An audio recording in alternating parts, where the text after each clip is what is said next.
everyone. I am here at the Omni Interlaken Hotel in Broomfield, Colorado for the 8th Next Generation Suborbital Researchers Conference. I am so excited to be back because it has been a 3-year gap. Now we are back here in February and March of 2023 in better times to gather for the celebration, really, of the culmination of this dream of not only conducting suborbital science, but conducting suborbital science with humans on board to do that science, actual researchers flying with their experiments.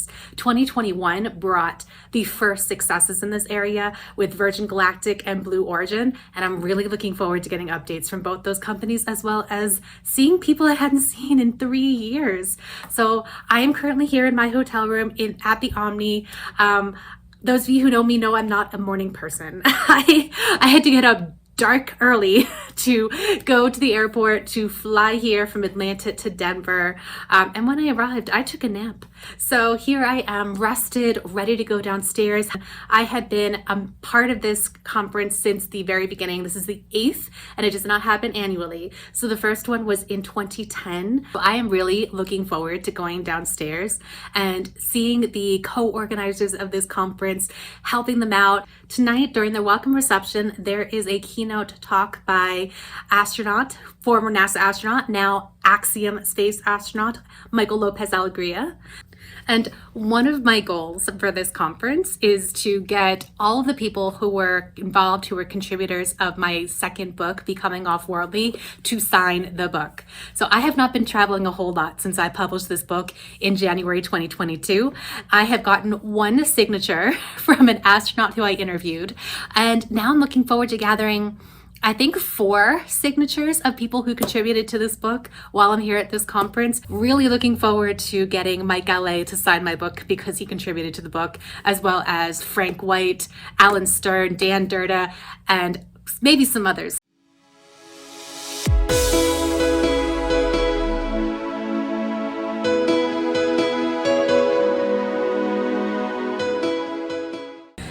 I want to show you something that's really exciting to me. So I have been part of NSRC since the beginning as a volunteer and the last few times as a conference organizer, but this is the first time, this is the first time right here that my company, Astralytical, has been a sponsor, and I'm just really, really excited about that milestone.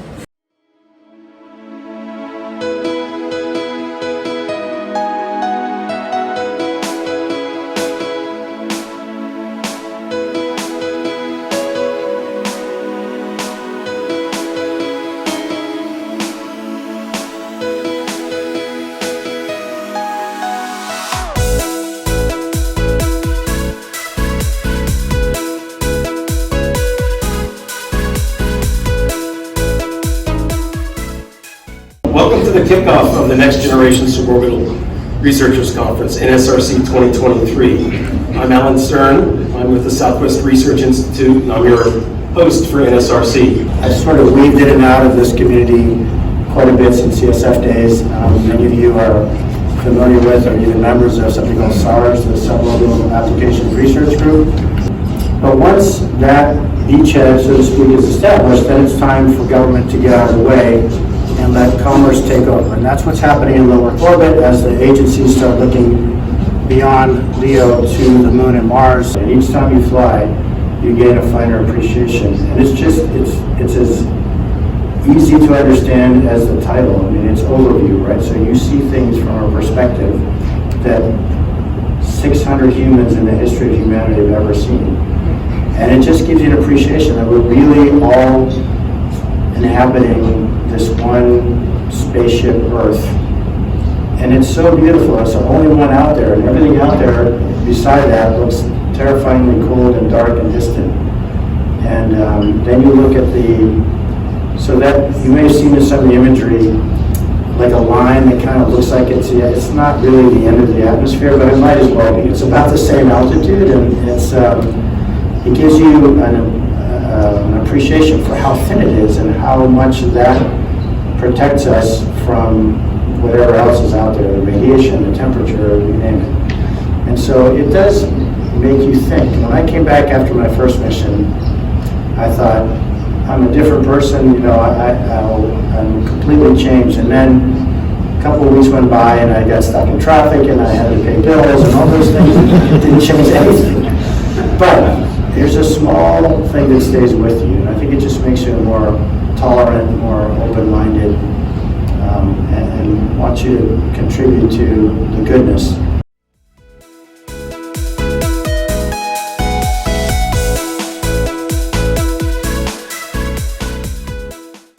I've just wrapped up the first evening of NSRC. It was an opening reception followed by a keynote speech by Michael Lopez Alegria, followed by an informal gathering at the bar. And what a great intro. I met so many people that I hadn't seen in 3 years or had only seen over Zoom, or, you know, it's just wonderful to reconnect with people after 3 years. So I'm on a bit of a high. It's 12:30 Eastern right now, so I'm also very tired, but really, really good to see everybody again. Really excited. In that room just now with the keynote speech, we had 3 flown suborbital flyers, astronauts, if you prefer, which I do, and 2 orbital astronauts in that room. I mean, it's just amazing the people that you get to surround yourself with, not to mention the people who had actually, you know, bought tickets to, who will fly someday.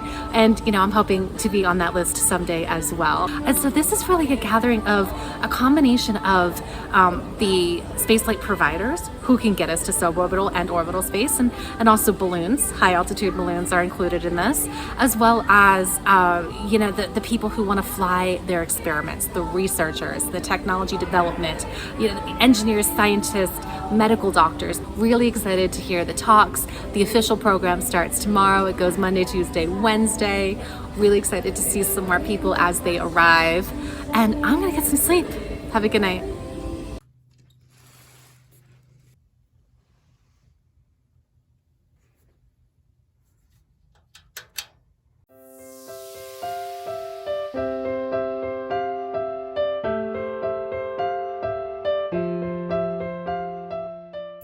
Good morning. It is officially day 1 of NSRC. I am really looking forward to today. I'm going to go downstairs, get some breakfast, chat up some people, and then the first talks will start sometime. I think 8:40 is when the schedule looked.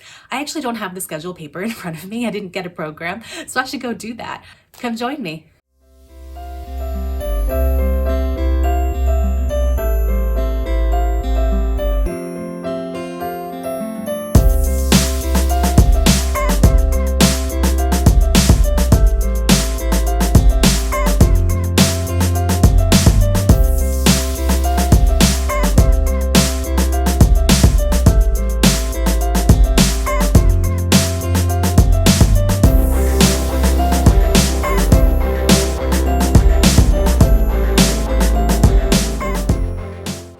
Welcome to NSRC.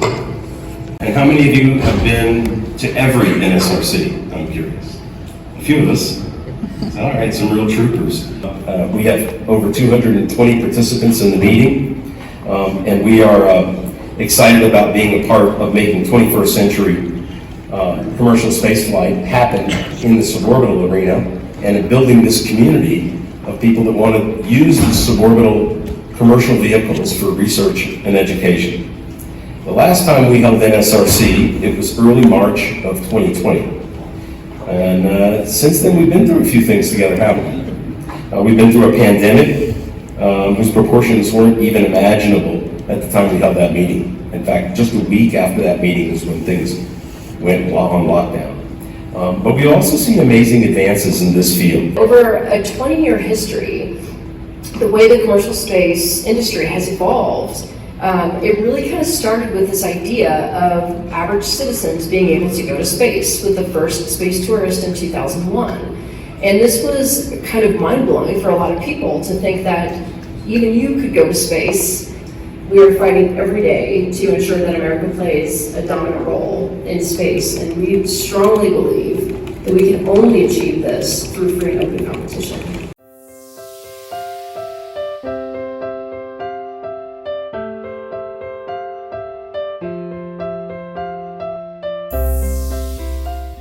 So in total, in the last 3 years, AST has licensed 23 suborbital flights and 9 of those are human spaceflight participants aboard, 42 in total.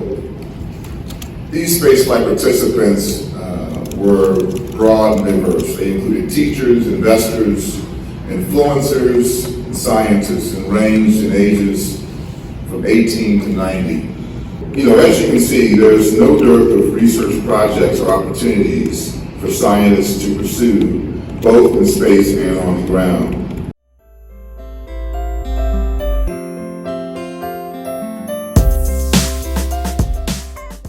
We are now on a networking break, and I have grabbed myself a little snack.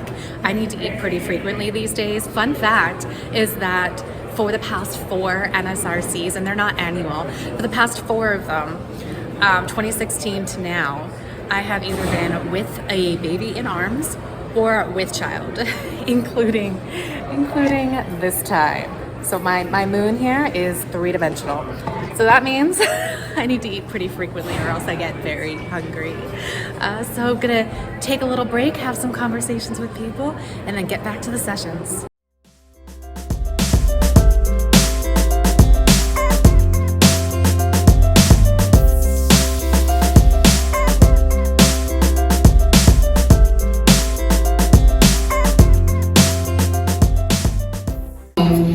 Evolution of humankind to go to the stars, starting with Icarus to Spaceship Two. Based on that, I also want to talk about the evolution of the access to space for research. The rocket motor paired with the view out the window changing, the sky changing from blue to black was so incredible. It's very hard to put that into words. Is taking a moment and looking out the window and taking in that view of Earth. Again, I know I use this word so much, but it's absolutely incredible. Especially at apogee when everything seems to stand still, to take a look out at the window and see Earth, see the curvature of Earth, look down at the planet that everything we've known is encompassed in. It just allows you to reflect on what you're doing the work for, and that's something that we want researchers to build into their timeline. I have an image of Dr. Annalisa Paul and Dr. Rob Furl here. They're very photogenic. We have a lot of pictures of them. But here they're actually prepping a human-tended experiment that I had the immense honor of taking up on Unity 22.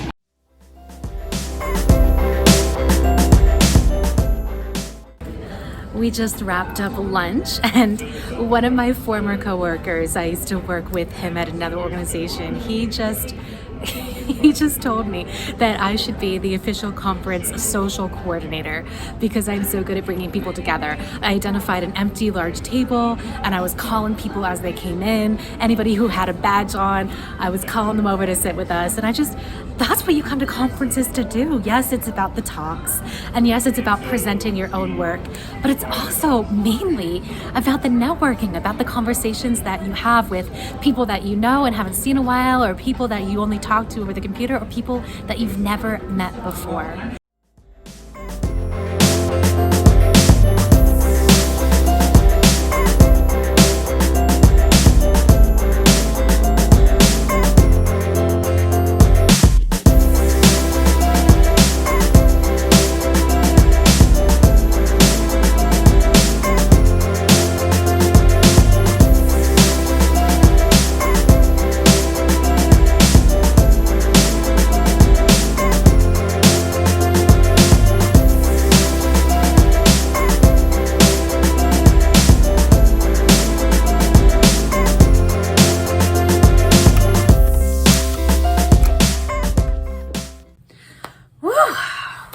Full first day.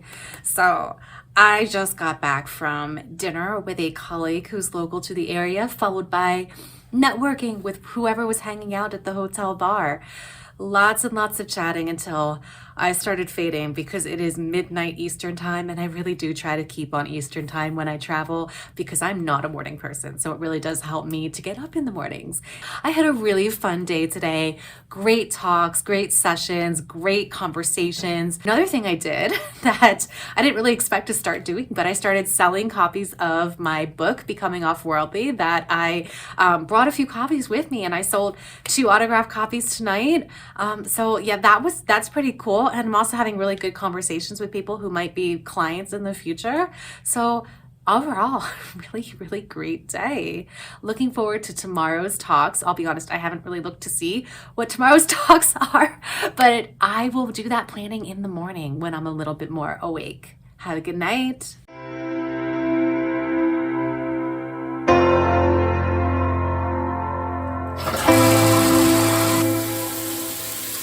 Yesterday, I had dinner with a colleague who lives in town. He wasn't part of this conference. He hadn't heard of this conference before. He asked me, how did I get involved in the Next Generation Suborbital Researchers Conference? I was a student volunteer with the very first one when I was a graduate student. And it was my graduate advisor at UCF who really got me involved in that community. He introduced me to Alan Stern, who is the chair of this conference. So I was a graduate student in planetary science, but I'd always had this love of human spaceflight. I wanted to be an astronaut. I still want to be an astronaut. And I saw through this conference the way that the community was coming together. So for someone like me, who has always dreamed of going to space, and since I was a kid, that has looked like me imagining myself on the moon. And I still am wanting to go to the moon. I am still extremely excited about that prospect of, somehow Artemis paving the way for others to go to the surface of the moon. However, understandably, I am open to just about any kind of spaceflight. So suborbital, orbital, lunar, maybe not one-way trips to Mars, that's not my thing. But that's what really excites me about this community, is that it could be a way for many people to fly once or many times with their science and do valuable research that's overlooked in space. And I'm really looking forward to this new era where we can send scientists up with their own science. And if I get a chance to go up, I will absolutely be bringing at least one science experiment, probably more. I have some ideas for simple fluid experiments. I'm a physicist, right? And nothing that will actually get me money if I propose it to NASA. Not novel enough, not exciting enough, but I have ideas. So fly me and I will get you some science results.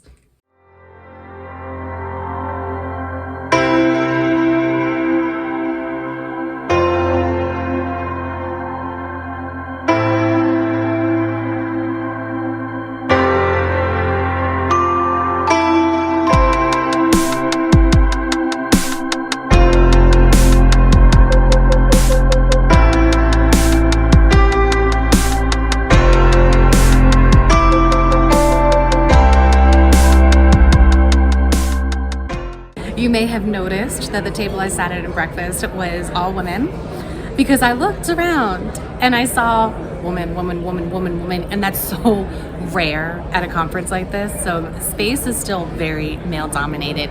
It was like 80% when I first started my career. How many years ago was that? And it hasn't really changed. At least I haven't seen it change in the circles that I'm in. We are ramping up. We expect that in the near future, in the coming years, suborbital tourism will dominate our flights. And so what does that mean for the dedicated payload missions? Well, they will continue at the pace they've been running up to about a couple of years, as you saw in the prior mission. But that's why we're excited to begin offering the propulsion module as a place to do science. I flew my own experiment on my flight in a constrained, fiscal environment that we've had for quite some time. I think there's been the feeling that it is suborbital or orbital. I'd like to challenge us to say that I think that can be suborbital and orbital. What we heard from you guys is please keep the ride up to space soft, gentle, keep it under 6 Gs if you could, and please don't spin us.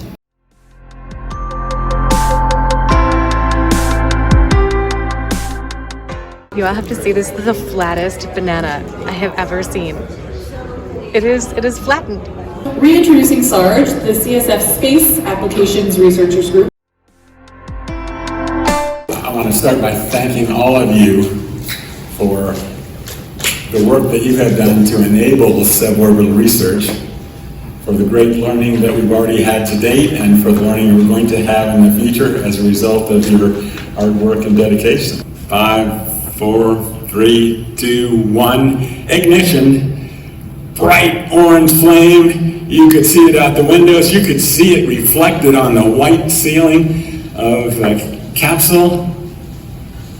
And, you know, I'll sometimes talk to space shuttle astronauts from NASA and they'll say, oh, liftoff was like a kick in the pants.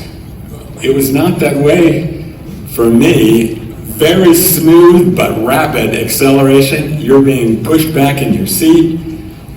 And wow, the exhilaration is just incredible.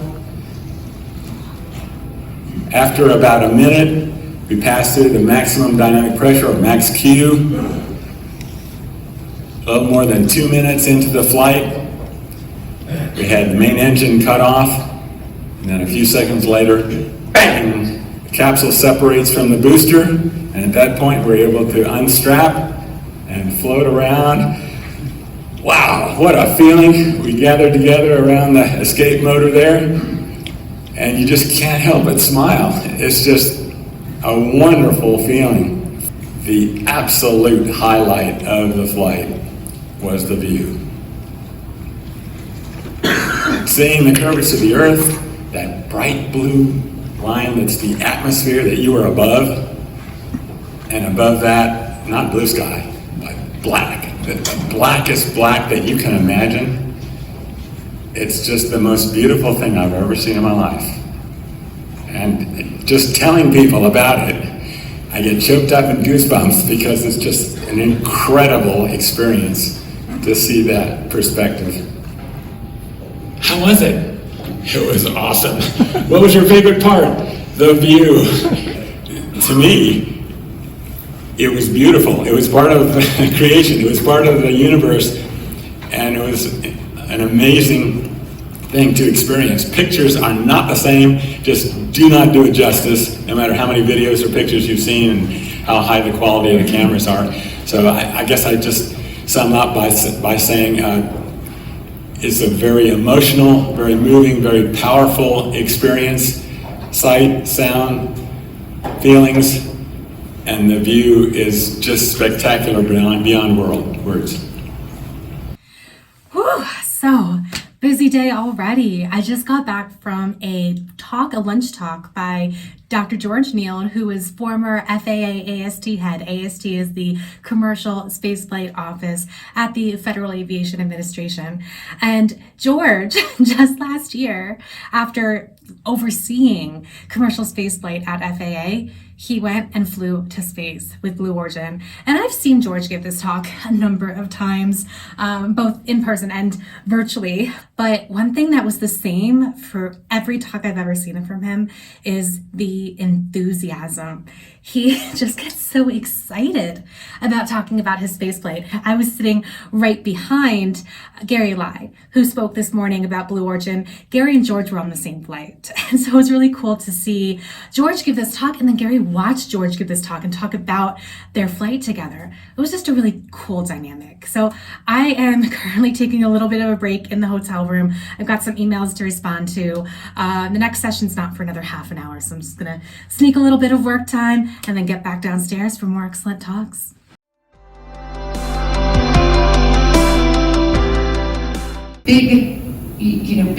Big fundamental jumps in understanding. Have the ability to fly NASA civil servants and other NASA-sponsored researchers.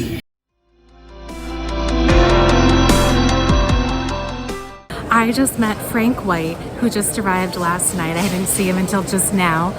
He wrote the foreword for my book, and I was so excited when he agreed to write the foreword for my book. Those of you who don't know Frank White, he wrote The Overview Effect. It completes my signature gathering for this conference.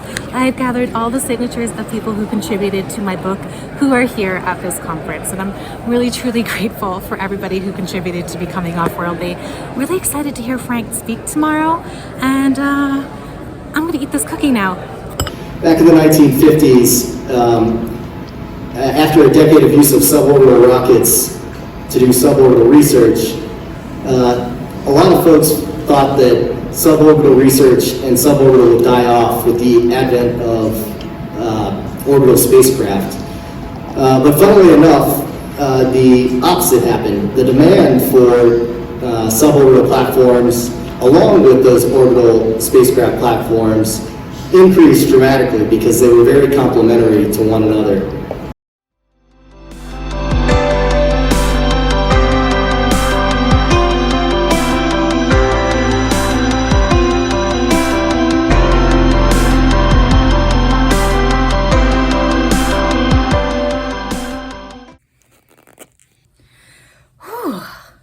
Another great evening of chatting and connecting with people.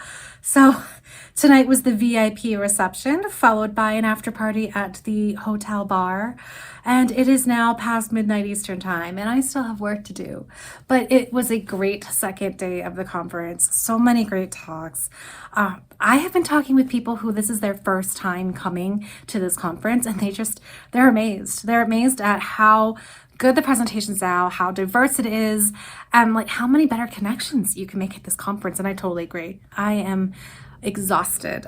So I'm gonna lie down, get some work done, and then go to bed.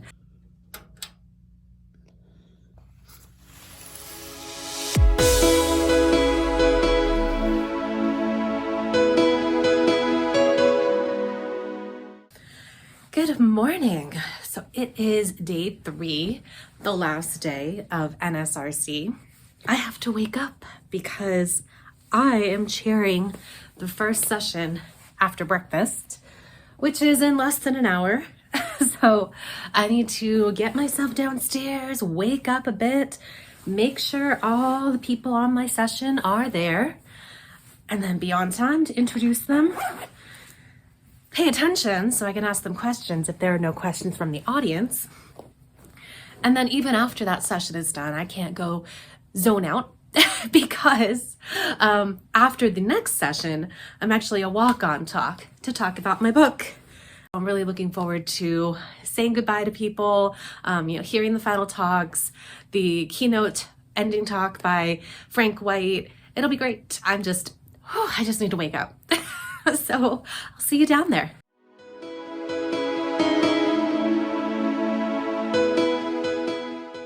Last day of NSRC. Who is feeling the excitement? Who's gonna wake up and cheer on our first session speakers? This is the South Island of New Zealand. What do astronauts represent in a larger sense of society? What do they give back to the cultures that fund them? They inspire. They get people involved in science. Astronauts touch everything in science. So they serve as an ambassador to STEM, and much like all of us do here as well. Everything that we do comes down to providing access in a way that's affordable and accessible, that represents people around the world, and tear down barriers wherever they may exist. Hello again. I am Laura Forsick. I am the Executive Director of Astralytical, which is a space consulting firm. We help businesses and government entities and nonprofits to grow in space.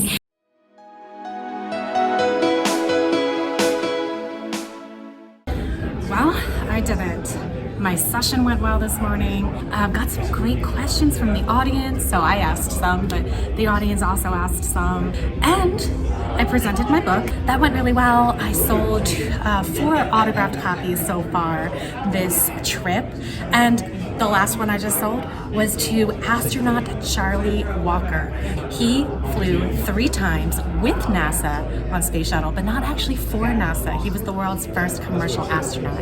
So really, really excited that he is so supportive and he's so wonderful. Overall, very successful morning. We are in space. We've always been in space. We can't be anywhere else. The Earth is in space. So we now define the overview effect differently, and we talk about it as a cognitive shift when an astronaut sees the Earth from space or in space. So from orbit, from a suborbital flight or the moon, and in space being against the backdrop of the universe. We have reached the end of the NSRC 2023 program, and what a meeting it's been. This has just been an incredibly productive and engaging NSRC. Just spectacular. NSRC is adjourned. Thank you very much.